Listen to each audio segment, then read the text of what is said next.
Hi everyone! Nice to have you here. Thank you for joining. This is Isabelle from French Tech. I'm gonna start quickly this session just to introduce a bit what we're gonna do today, the French Tech a bit, and also just explain you how this new platform works. As I said, I'm Isabelle. I'm the coordinator of the French Tech community in Seoul. French Tech community, for those who don't know us already, it's a startup community based in Seoul where the objective is to bridge French and Korean startup ecosystem. We also gather a lot of people in the international startup community. We do events every month. We have a lot of different perks. And every month we have those French Tech Connect. This is the last one of the year, and we're pretty excited to have you here. So just because we're used to do stuff on Zoom all the time now, but for maybe most of you, using Meet is going to be the first time. So I just want to show you a bit how it works. So on the right side of your screen, you're going to see different buttons.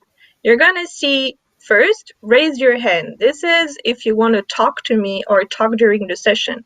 I don't think we're going to need it today. You're going to see all the attendees. So you're going to see who is in this session and the profile of everyone, and it's going to be useful after for the networking session. So don't hesitate to check it out. You can even send private message to everyone just to say hi, and that's fun. We have a chat, a live chat, where I already put out some stuff where everyone can see, and you have direct chat where you can just send out direct message to people. And if you want, during the session, you're going to be able to ask questions. You can either ask them directly on this chat or on the question right below the chat. This is, oh, hi everyone. Hi, Solomon. And down you have the question where I'm going to be able to see it, and we're going to be able to answer all of your questions at the end of the session. And the cool stuff that you can do is that at the bottom of your screen, you're going to see reactions. And you're going to tell us if you like what we're doing. So don't hesitate to shoot out during the event, ask any question, react to what we say. The whole point of this session is to be super interactive and to be able to connect with everyone. So today, what we're going to do is that during the whole session, we're going to talk about cross-investment between France and Korea, but more globally, how it is important to startups, how it's going to help, what are the different initiatives by different actors, and what everyone want to do on this subject. For this, we have our super moderator, Solomon, from IDinvest. We have Pierre from Korelya Capital. We have Sodong from Hanwha Life and Myeongseon from K-VIC. They're going to explain what they do right after. After the session, we're going to be able to do the Q&A. So already fill out all of the questions that you have during the session. Don't wait for the end. And after that, we're going to have a quick announcement from our president, Bosan, who has something to tell you guys. And after that, once the session is done, we're going to end this and we're going to go to the lounge. And that's where the fun starts, if you didn't already had fun during the whole session. Because you're going to be able to actually network with people. This space is going to stay as long as someone is on it. And you're going to be able to talk to people, go to tables, meet other people, and discuss. So that's why this platform is super cool. So I think that's it for me. I was already super long. Solomon, I'll leave you the mic and the floor. Great. Thank you, Isabelle. And it's a great pleasure to have today these really exciting speakers with us to discuss this very interesting and I think a very actual theme, which is the cross-border investments, specifically in the startup scene between France, Korea, but even more globally. So I see everyone on the attendees. This is great. This is a bit of a new way of carrying out these sessions. And so today, really, we wanted to be able to have these different speakers from different parts of the industry to share with all of us in a bit their views on how they view these different cross-border investments, from the challenges to the opportunities to how we can work all together to make even more interactions between different countries and different ecosystems. So I won't go more into depth, and I will start launching some questions. And maybe Myeongseon, I can start with you, and I'll ask the different participants first on the first round of questions, so just to introduce a bit, yourself, your firm, in a few words. That'd be great. Myeongseon, the mic's. Thank you so much. This is Myeongseon Kim from Korea Venture Investment Corporation. And we are the state-backed government, the fund of venture fund, and the AUM of our fund is around $5 billion. And our main role is providing stable capital to private venture ecosystem of Korea and overseas venture capital investors as well. It's very nice to meet you guys. Thank you. Yeah. Thank you, Myeongseon. Valerie, I'll pass the mic to you as I see you on the left of Myeongseon.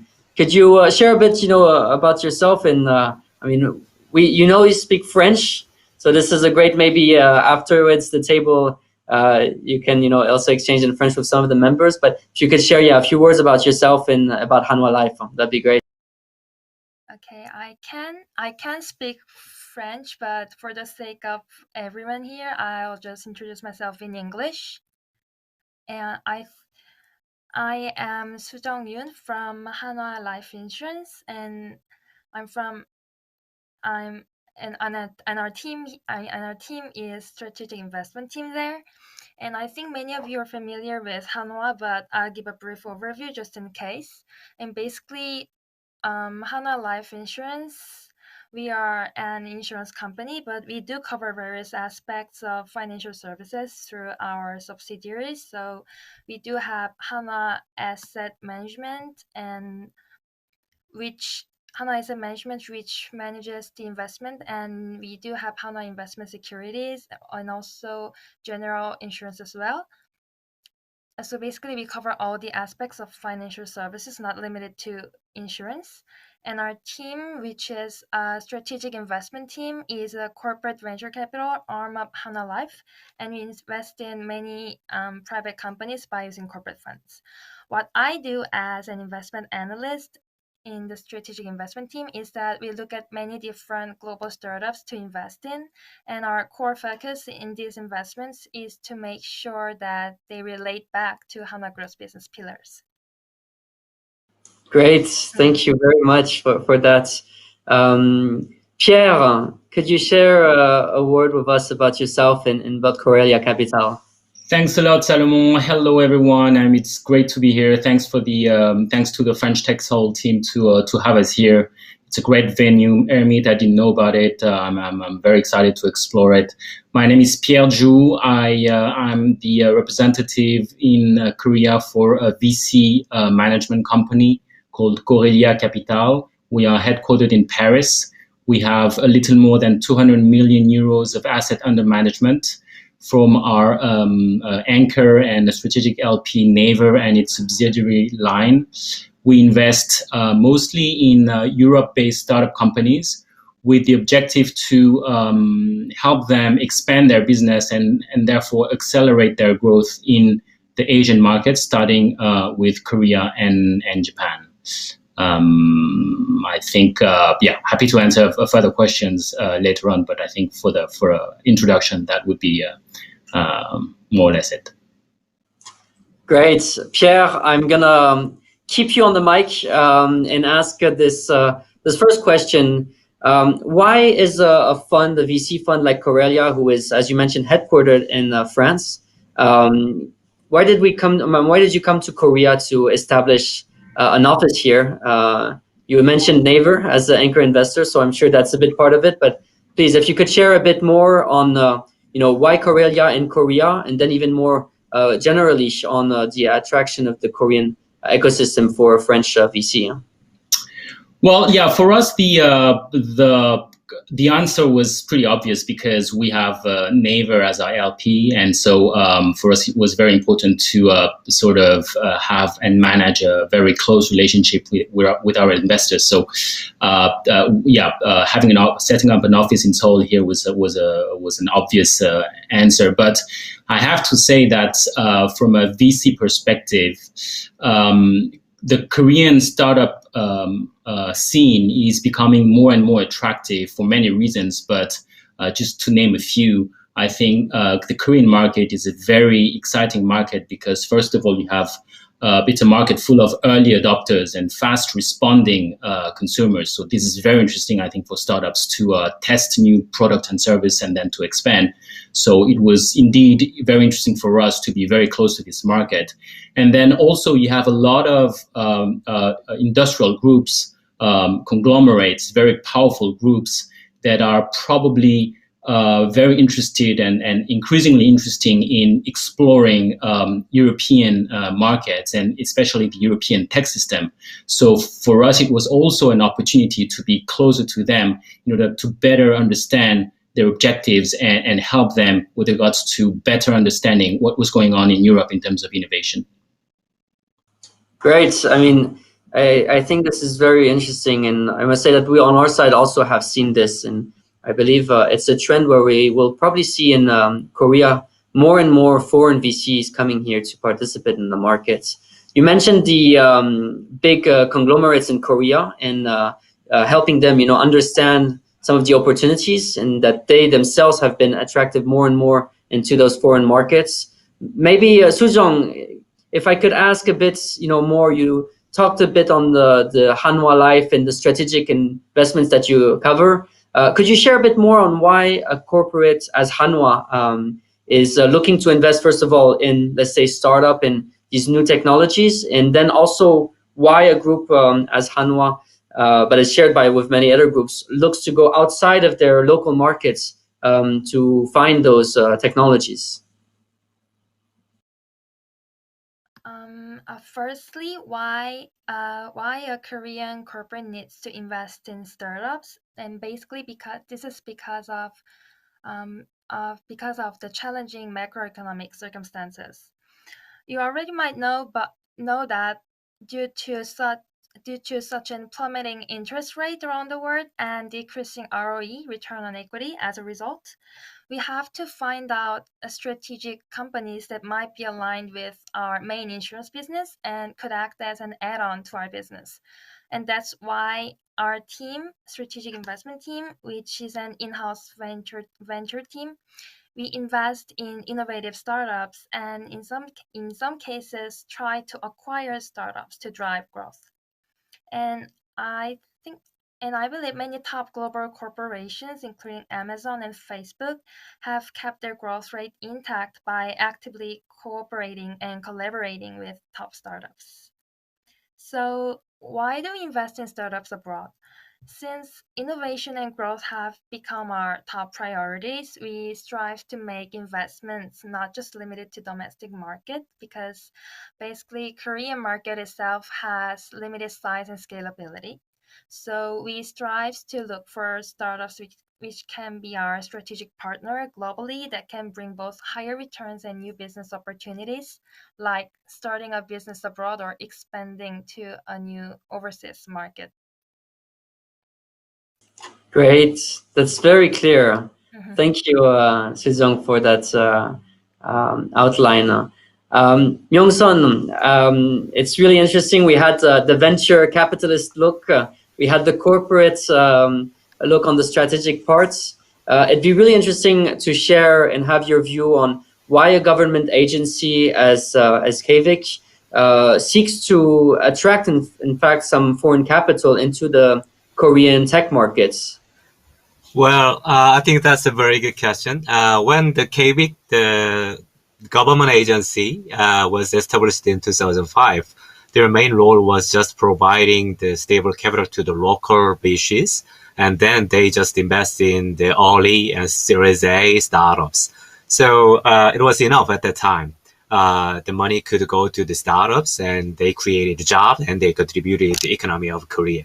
But after some years, in 2013, about 8 years of after our establishment, they started to think about the scale up, as Sujong mentioned, and the connection with the foreign investors. The typical size of the local fund is just 20 or the $30 million. The local venture fund. But the size of venture fund from the foreign investor is much bigger than the local fund, like IDinvest or Korelya. So in that sense, we had to attract foreign investors to make our startups to become the unicorn enterprise, and let them to be connected with foreign the market. So that was the main role. The government actually started the action related to the attracting foreign investment. Yeah. Very interesting. I think this is something that in Europe also we've shared with Korea, also attracting, and we see in the past years, in fact, more and more US VCs coming into the European markets, which have had some relatively bigger size historically than the European ones. So it's very interesting to see the trend, which is in fact shared throughout the different markets. Myeongseon, maybe I'll ask you another question, because we're on this topic of the the government's help and support on this startup ecosystem. What would be for you the role of the government in this cross-border investments? Well, actually, since I'm the global investment team of K-VIC, I'm at the position of that function. The K-VIC created foreign VC investment fund that was very specialized investment vehicle to commit the government-backed money into foreign VCs. So even from the beginning of K-VIC, we just distributed the budget of government to the local Korean VCs, but we had to think about new way of approach. So we started to distribute it to the Silicon Valley, the VCs and China VCs and Southeast Asian VCs, and we started to commit into European VCs since 2019 as well. It was the role. We just ask our partnership funds to invest a certain percentage of our commitment to be invested in Korean startups. With that condition, we commit our money into those foreign VCs. That make those foreign VCs to have interest in Korean startups, that typically have Korean startups to get connection with the foreign market. So that was the role, and we now have 32 partnership funds. The total size of those partnership funds is around $3 billion nowadays. Yeah. 32 partnership funds at 3 billion total size is a very impressive number. I think that it's been quite a successful strategy, and it's great to see that commitment also on the government side to create more links between the different ecosystems there. Thank you, Myeongseon. Pierre, I'll come back to you. You mentioned that it made sense to come to Korea for Korelya because there was this link with the markets, with the cornerstone investor, also with the portfolio companies in Europe wanting to come over here. But I understand that there's also a wish and desire to look a bit more into the Korean startup scene. My question is more going to be focusing on this. What do you believe as a foreign VC in Korea are the main hurdles to access the best startups in the Korean markets? It's an interesting question. I think probably as a foreign VC, in investment in startups, as far as I'm concerned, is I think something that is very local, because when you invest in a startup company, you first and foremost invest in people, especially at the earlier stages. So in order for an investor to assess the quality of, an entrepreneur, you not only have to understand the language, the local language, but you also have to understand, the culture, how business is done. So all those parameters, I think, are significant challenges for foreign VCs. Not only that, but the job of an investor is try and source interesting deals, and it's not science. So you have to have your network. You have to be well integrated in the network of local investors, so that you make sure that in your own deal flow you get the most interesting ones. So all of this makes an interesting contradiction between the fact that a startup needs to go global, but at the same time, they need financing from VCs. And I think the activity of a VC is a very local one. So the way we decided to address this sort of contradiction and this challenge is really for us to be able to, at the same time, bridge, the two ecosystems, the European one and the Korean one, but at the same time be very local, be very integrated as well in Europe and in Korea, which is why we're in the process of really hiring a local team in order for us to be perceived by local entrepreneurs as a very, very Korean team.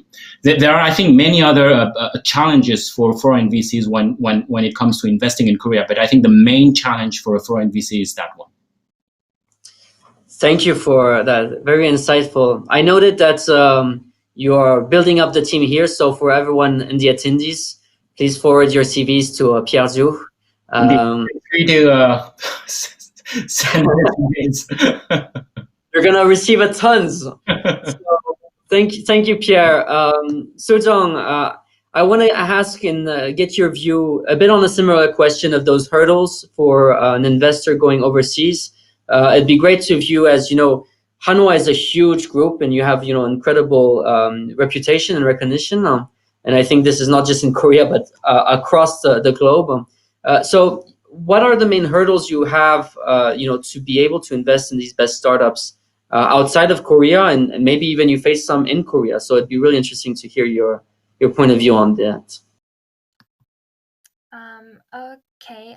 On behalf of our company, I'm gonna talk about the challenges that arises when we invest in foreign startups, and I think that most challenges when we invest in foreign startups come from high transaction costs, because domestically we have regulatory issues that limit the scope of overseas investments of financial institutions. So for example, Hanwha Life, we should not exceed over 10% equity share of the SPV, special purpose vehicle.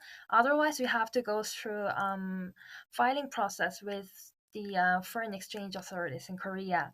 In addition to that, if we invest in fund vehicle, the legal structure and taxation issues are quite different from Korean ones. So this is why we go through legal due diligence and tax due diligence to solve these issues. But it certainly is the hurdle that makes this kind of investment costly and complicated. And also recently, COVID-19 have posed great challenges for cross-border investments, because government imposed quarantines and travel restrictions, and this had a negative impact on on-site due diligence, and also as well as contract negotiations and signing and closing of the transactions. Thank you. I just had another additional question on this. You mentioned the COVID, and this year's been really unprecedented, making any, in fact, travel practically impossible. So I've seen in the news there was a Korean consortium who invested in, I think, a logistic platform in Holland, and they've done this through drones. So people are trying to become creative on how they can carry out new investments. But maybe on behalf of Hanwha Life, I don't know if you have local teams outside of Korea in charge of investments. If not, is this something that you might consider down the road to be able to cope with these difficulties to travel?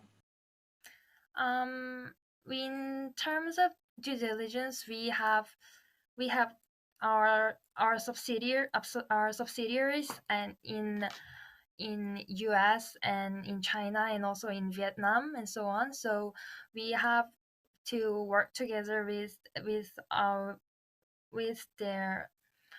them for the due diligence. And I think that's all we can do now, because of the travel restriction.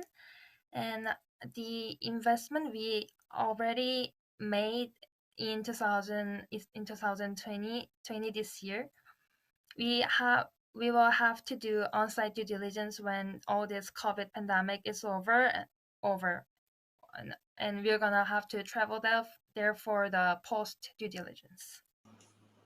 Great, thank you, Valerie, for this view on the situation. Myeongseon, we mentioned a bit about how foreign VCs coming to Korea can help these companies. I'd like maybe if you can explain a bit more on your view on how that really helps the Korean startups become more successful by having these foreign investors. Well, especially for this year, when Korea became one of the first country to be hit by COVID-19, I think we could find a very symbolic example of that question.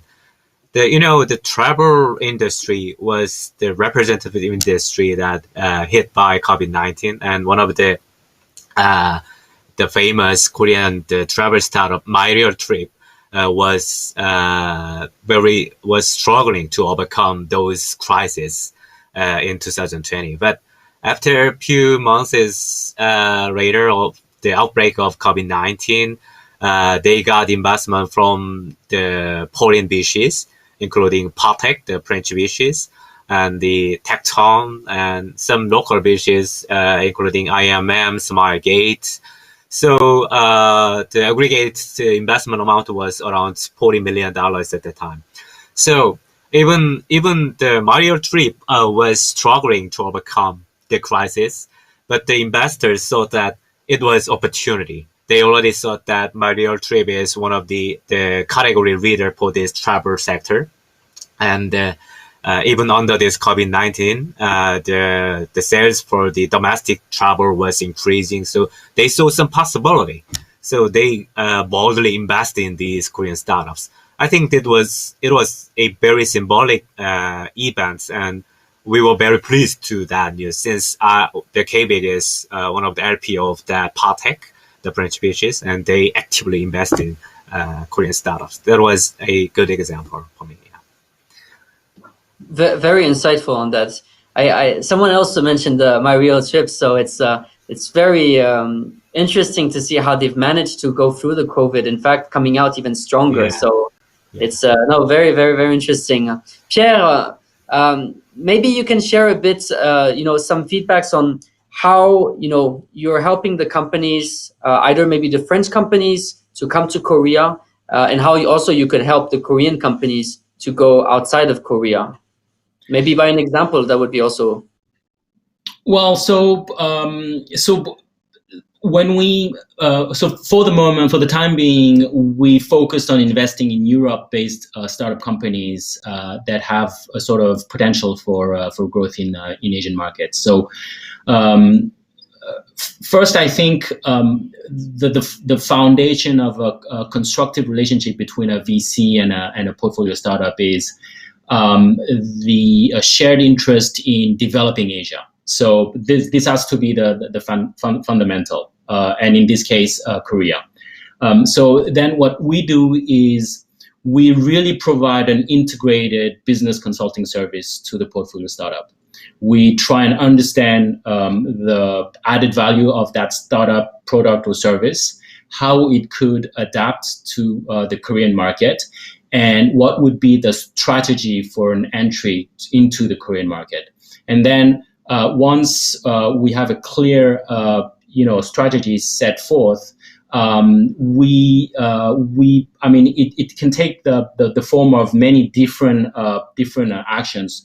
A good example is first for a B2B startup companies, it could be connecting that startup with potential B2B partners in Korea. And when everyone knows that Korea is home to some of the biggest multinational companies in the world. So having those companies as potential clients could have a significant impact on the growth potential of that startup companies. It could also be launching a product or a service, and that could be through the creation of a local subsidiary. So we would be really hands-on with that startup company, helping that company step by step in the process of setting up a subsidiary, building a team, finding the accurate service providers, etc. It could also be just finding a local agent, because that startup company thinks that a local agent is the right way to go, and so that job of identifying what could be a good fit as an agent is also part of our task. So it's many different possibilities. Of course, it's also giving them access to the firepower of our LP investor neighbor, which in some case makes a huge difference. So we've I wouldn't want to sort of privilege one portfolio startup over the others, but for example, De Vialet has a flagship store now in Hannam-dong, and we were sort of very helpful in helping them find the right partner. Ledger, a company we've invested in the blockchain industry, now is on retail sales in the Korean market. We've recently made an investment in a fashion luxury secondhand commerce called Vestiaire Collective, and they've recently launched a smart store within the Naver ecosystem. So yeah, it can take many different forms, but we are really hands-on, providing a really integrated consulting service to the portfolio startups. Great. So I heard the De Vialet. I'll come back to you for maybe some coupons on this, but no, but it's really interesting, and I think it's really impressive to see how you can be able to help those venture firms, which sometimes are relatively early stage, really grow into those international leaders. So thank you, Pierre, for that. Valerie, could I ask maybe the similar question, but more on the corporate side? It's true that when corporates invest in startups, they're bringing a really important strategic aspect to it. Could you elaborate maybe a bit on how you view your investments, and how potentially a group like Hanwha Life can help those technological companies in their growth?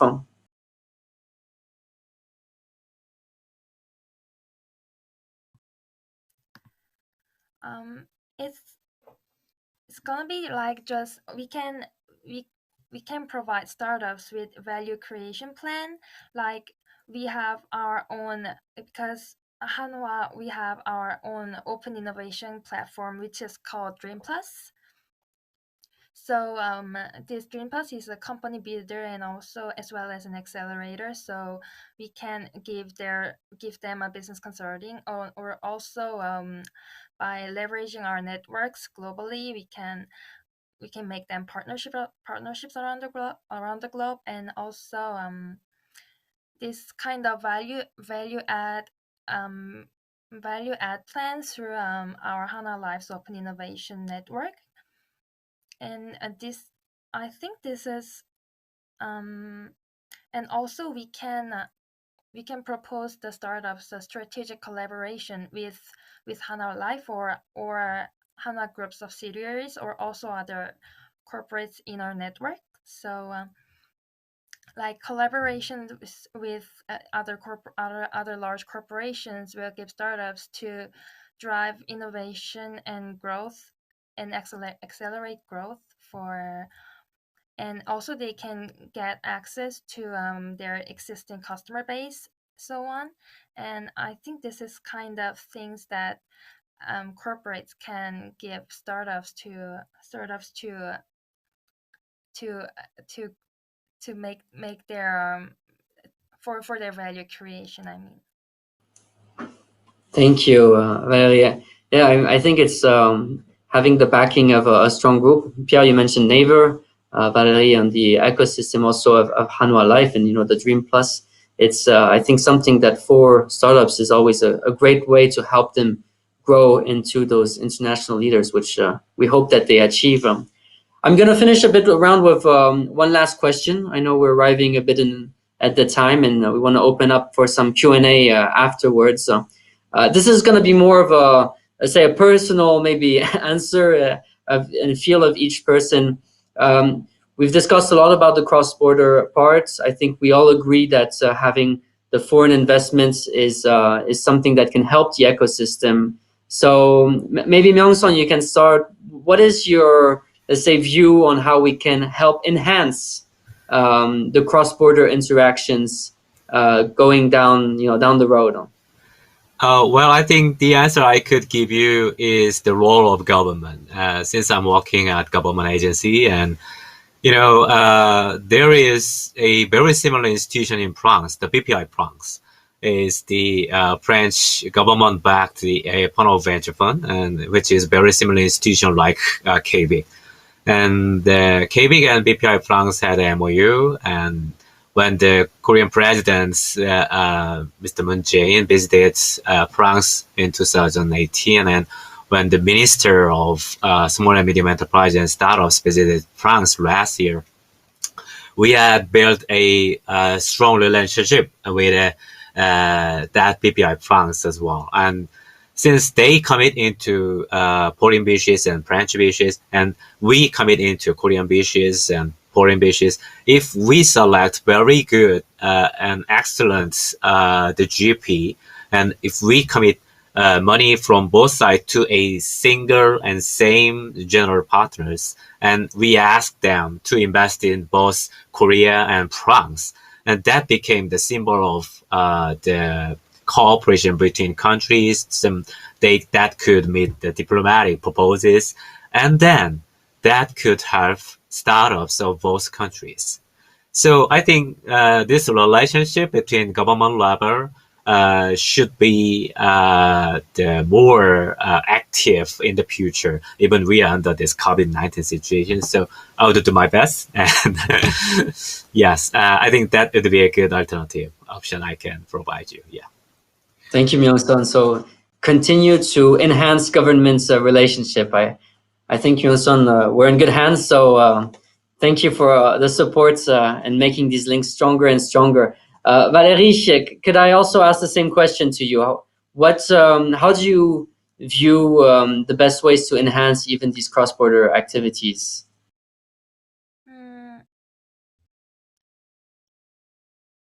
I think there's definitely benefits to cross-border investments. So in order to increase and accelerate these cross-border investments between countries, we have to encourage collaboration across key players in the venture capital ecosystem. And let's suppose there's two VCs, one from Korea and other from France, working together. And since they have both up-to-date database and market intelligence, and also investment experience as well in their own country, so they can set up an intelligence network through which they can share their local knowledge, and by leveraging this partnership, they may be able to expand into markets, or even if the partnership is mature enough, they can co-develop investment strategies and collaborate on deal sourcing as well as deal execution.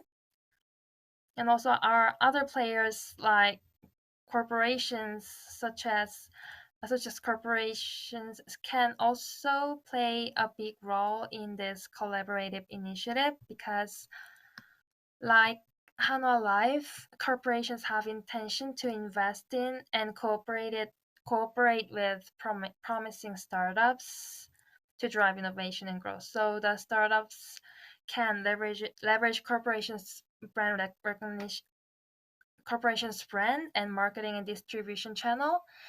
So, and this is also appealing for the corporation, because by getting access to these startups, that gives us the source of new ideas and business models and technologies.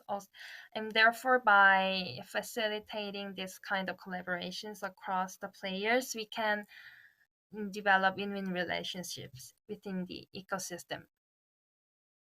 Thank you. Pierre, I'll give you the last words on this to wrap up. How do you think we can increase this cross-border collaboration on the financing parts? Well, first, I have to say I agree 100% with what has been said, with what Myeongseon said, and with what Soo-jung said. I couldn't agree more. So what do I have to add to that? Maybe I think also we need more success stories, I think, between France and Korea, because success stories create best practices, good examples, and inspirations for others to follow. So that's what we are trying to do. I think you and I, Solomon, because we both belong to VCs headquartered in Paris, and we are here in South Korea. That's what we've been trying to do with Naver, making Naver's journey in Europe a success, so that it sets a good example maybe for others to follow path. I think another step would be, for us to make successful investments in a Korean startup and successfully supporting their journey to Europe. So I think the more we create success stories, the more there's a sort of virtuous circle that is being created, and that will gradually make it possible for an increasing number of cross-border investments. Thank you, Pierre. So more success stories, and I think that it's been very interesting to have everyone's point of view, and especially to see that everyone here is striving and working on supporting these cross-border relationship and on building these successes. So I think that's sounds very exciting down the road to see more and more successes between Korea, France, and also the rest of the world, as we're all interconnected. Again, a really big thanks, Myeongseon, Soo-jung, Pierre, for joining us today. I think that the idea maybe now is to ask Isabelle to help us if we now want maybe Boson to have a speech, or do we want to start with the Q&A? I'll open this question to Isabelle. I guess we can go forward with the Q&A, especially since we already had some. And I'm super amazed that Myeongseon actually was answering as well in the chat all the questions. But I'm going to ask them anyways, so that we can give you a bit more information on it. So the first one was, I guess it's a bit more for Pierre or Soo-jung. What stage do you consider investment decision? Maybe Soo-jung, you want to start? What do you mean by stages? Does it mean the series or? Yeah. Yes. Our company, we examine mainly investments of Series B to C because as a strategic investor, we have to be aware of the synergies we can make with the startup. So if the startup is too small or too big, it may be not appropriate for us to collaborate with them. So it is mainly Series B to C.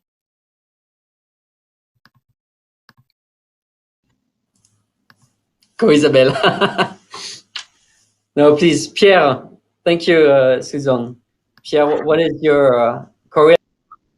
Well, it's very interesting because like Soo-jung, our sweet spot is Series B and later stages. But in fact, for different reasons. The reason why we focus on probably growth stage rather than venture or early is because our value proposition is really to help startup companies expand overseas. And for that to be able to happen, the startup needs to have a solid business going on in its domestic market. And so for us, our value proposition is really to help a startup scale up by going overseas. And this is why we focus on Series B and later stages. I'll jump. I see Tristan, and great to see you in this call, Tristan from Arrival, mentioning I think quite a difficult question. So I see, Myeongseong, you try to answer this. It's with regards to partnership between the corporate institutions and the startups. And so Tristan mentions that it's a fact in Europe, deep tech and biotech, healthcare in Europe and US are often going to be working early stage with academic labs to license patents, or collaborate even with like more bigger companies in their sort of external R&D part. So I'm adding a bit to his question here. So Tristan is asking if this is also the same in Korea for Korean and foreign startups. And an example is an IP portfolio of universities. Are they easily accessible? Pierre, Sujong, I don't know if you have a take.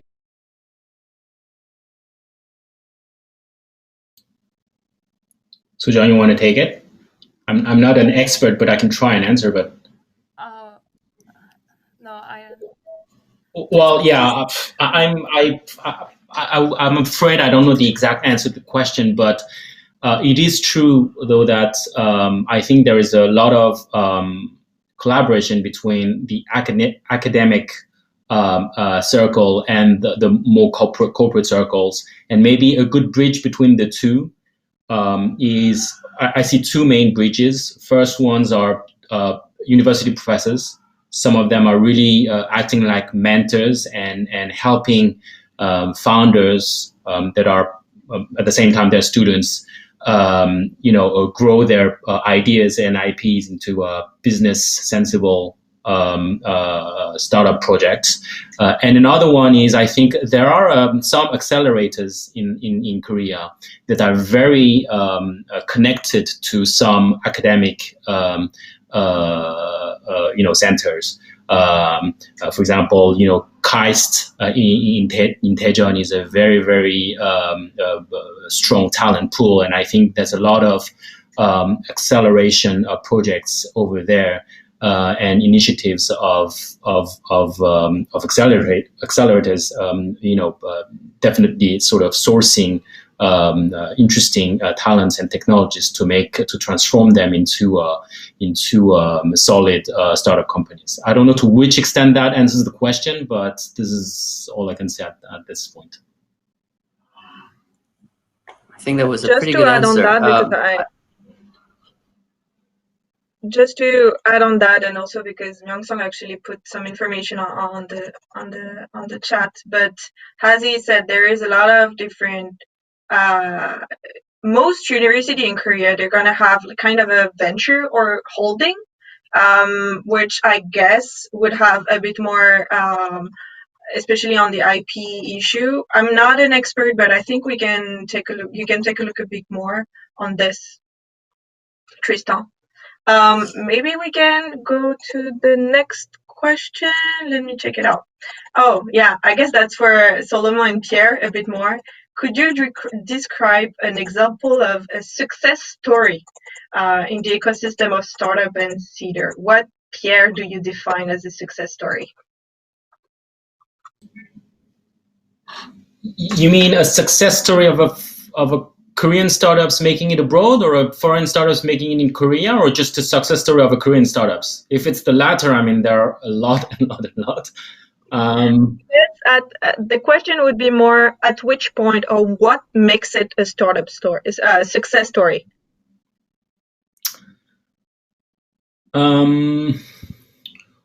Well, you have several KPIs.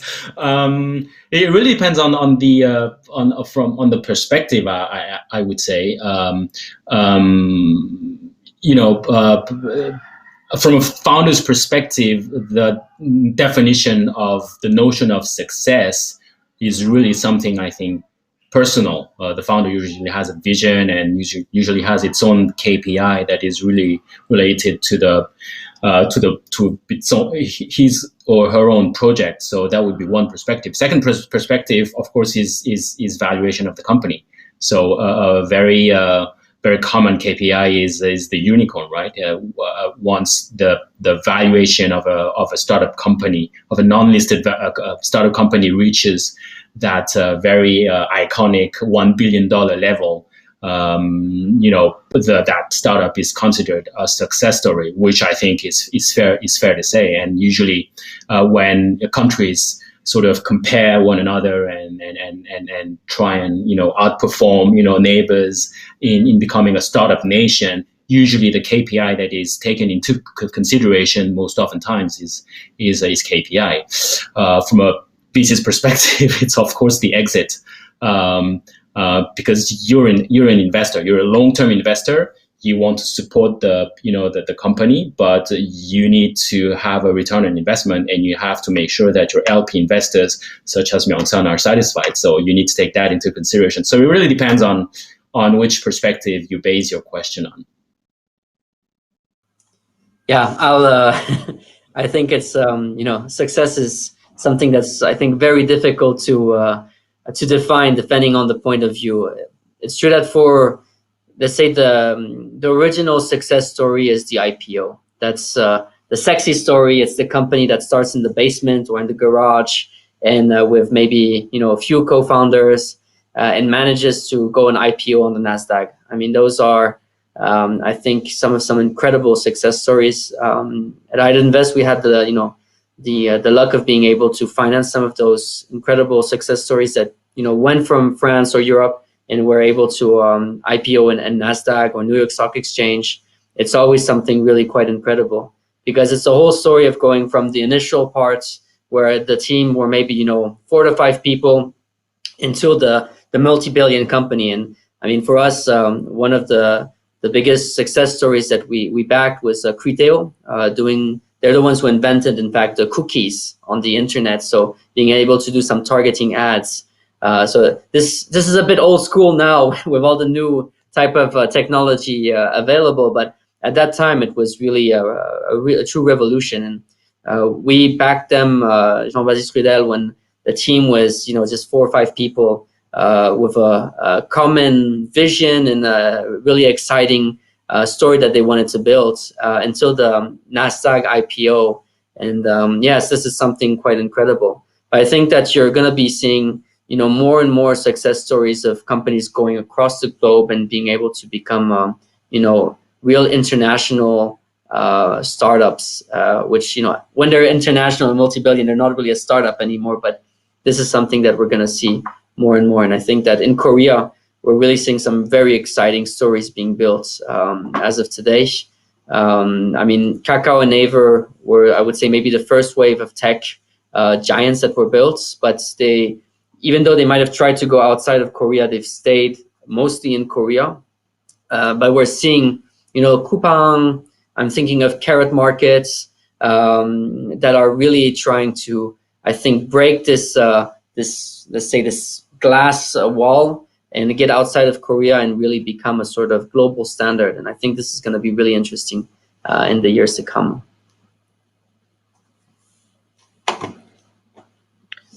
We Isabel, have I think we two have more questions. I think one. Yeah, sorry, we're moderating like really at 2. It's really good. So we have 2 more questions. I think after those, we can go and finish the session. So this next question is, am I curious if startups are reaching for you, or are you seeking for potential startups? And are you targeting a specific range of technology or industry? Pierre, do you want to start maybe? And then we can go on. Sure. Can you please repeat the first part of the question, which I didn't quite get? Or maybe it's on the feed, on the live chat feed. Yeah, it's on the feed. But basically, the question is, where do you find your startup? Are they coming to you directly, or are you also looking actively to them? Well, we're obviously doing both, but I have to say, because we invest at later stages, we invest Series B and later stages. So it's a stage of maturity of a company where it's usually the other way around. It's there aren't that many startup companies that indeed make it to that Series B stage. So at Series B, I think you can pretty much say that in order to identify the good investment opportunities, the challenge is not so much in identifying, but in trying and proposing the right value proposition to those of the companies that you think have the most potential. But to answer to the question, yeah, we do both. We receive a lot of investment opportunities for us to look into, and we also reach out to a lot of companies. But just as I mentioned earlier, I think the reason why also VC is a very local activity is because what's essential, what's really instrumental, is the network. It's through the network that you have a very qualified deal flow, I would say.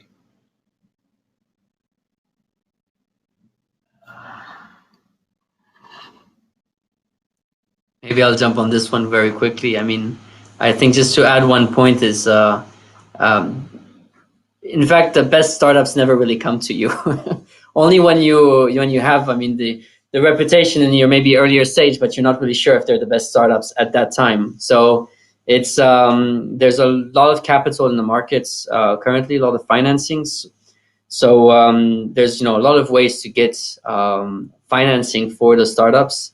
But the best startups are really the ones where you need a fight to get there. And I think, like Pierre mentioned, when you have this added value of being able to bring something more than just money, this is where things changes, and that's where you try to build these added values to get into those best deals. I don't know, Sujong, Myeongseon, if you have any points you want to add on this.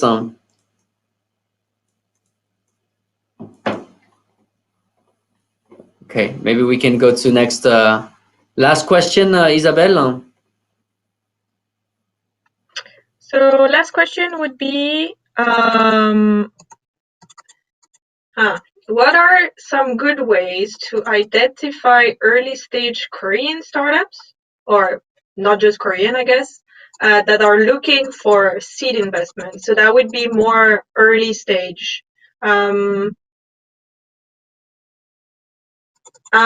From what my understanding, all of you are a bit after early stage, but if some of you have experience in that, they want to take the mic.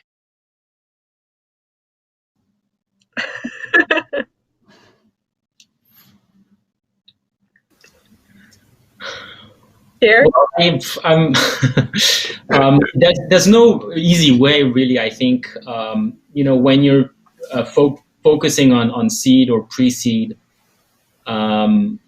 apart from being well connected, attending conference, I think is pretty helpful. And then you have to take, I think, an approach where you have to be a low risk version. And that's as far as I'm concerned, I think at seed or pre-seed level, there's no easy way to try and identify the good deals, other than assessing the probably the credential and the track record of the entrepreneur, because all projects on paper can look good, but how will it be executed is a key question. And I think at the really seed level, it's a very difficult to predict. So maybe I can, I'm not an investor, but maybe I can add a bit more on what I see. Basically, when you're looking for seed, you're not going to go see Solomon, Pierre, or any of the people here. Seed, you're going to find maybe more, especially in Korea, accelerator that are going to be able to provide you, or business angel in France, for example. And everything goes by network. most importantly. And it's going to be really even more personal relation, I guess, at this level. It's going to be people or institution that really believed in you as a person, most importantly. So I would guess that it's just everything is going to be about network, and it's going to be to different actors than the one that we have here, mostly by accelerators, incubators, or directly business angels. That would Maybe if be I can my just add personal on take one, on it. Isabel, on that. And I see, Myeongseon, you opened the mic, but just very quickly, even though, maybe, for example, Pierre or myself, this is not what we're going to be looking at. I still do, ask, I believe people should reach out, because what the VCs are going to see is that they're going to see your profile, your company, and they will say, no, we can't invest. This is not our mandate. But they will remember you, or at least they will try to remember you. And so if things go well, and that after that seed investment you manage to really start working on something, and the product starts working, it's going to be so much easier to come back to those investors saying, okay, you told me that seed was not your thing, but I showed you we've managed to deliver on what we were planning to do. Now we're raising a Series A, and it's gonna it's all a question of being able to build that network for your fundraising strategy down the road. Myeongseon, please. Well, for this question regarding early stage Korean startups, I just want to mention about the role of government agency. As Isabel mentioned, business angels and many players are working in this stage, but Korean government agencies like KeySet or some co-working space managing company like Hanwha, Sujong mentioned, Hanwha Dream Press, or something like that, institutions are now nurturing very early Korean startups. So if you could have some connection with them, or if you visit their website, maybe you could see the event like demo day or something like this, then maybe you can find some good early stage Korean startups.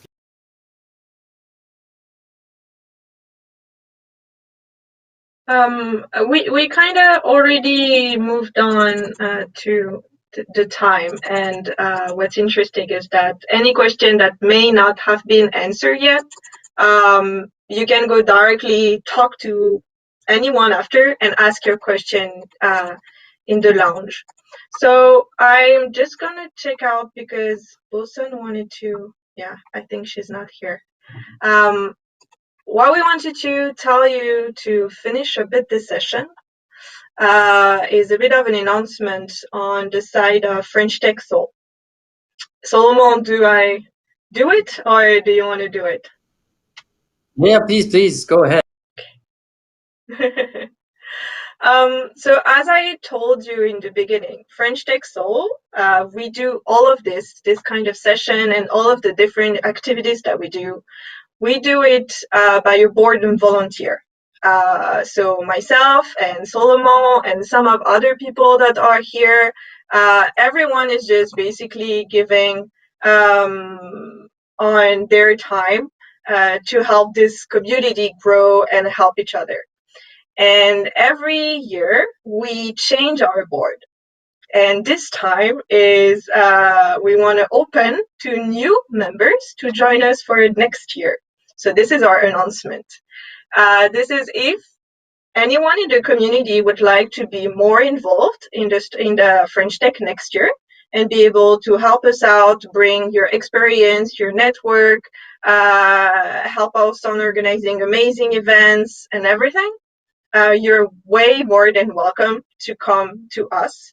So I'm gonna make an announcement on our SNS, social media in the few days. So stay tuned on how to do that. But basically, you can just reach out to me or to anyone on the board saying, hey, I'm interested. And we're gonna take applications until early January. So you have some time to think about it. You have some time to present yourself to us, and we're going to see you. And we really hope to have a lot of new people to join us, and new blood to bring out to the community and to continue to grow everything. So yeah, that was the announcement for today. I really want to thank everyone for joining, all of the amazing speakers. That was super great insights. And yeah, basically, this is not done. This is not finished. Don't leave. I'm gonna end the session, and now we can all go to the lounge. So just to start the session, what we're gonna do is that I'm gonna ask all of the speakers to go to a different table so that you can start to go out to them. I saw a question saying where you are when you go to the tables, will you be on camera? No. When you join the table, your mic and your camera are going to be off. And it's up to you to decide which one you want to turn on. Really up to you. So don't hesitate to join, to go to a table, change to another one, speak to people you don't know. It's really the whole point of this one. Yeah. Great. Oh, question Thank from you, Isabelle. Julia.